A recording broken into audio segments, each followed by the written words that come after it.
How to open PDF in Books in iPhone. To get started, first of all, go ahead and open up the Safari application on your phone. Over here, once the PDF is displayed, tap on the screen to show controls.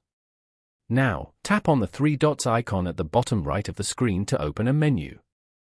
From the menu, tap on Share as shown. From the pop-up, swipe to select More and tap on Books from here. This will create a PDF and it will open in the library of your books. Now, you can view the PDF in Books. You can read the book from the PDF by swiping through the screen. Once the PDF is saved to Books, it will be available in your library for offline reading. Following these steps, you can easily open a PDF in Books in iPhone.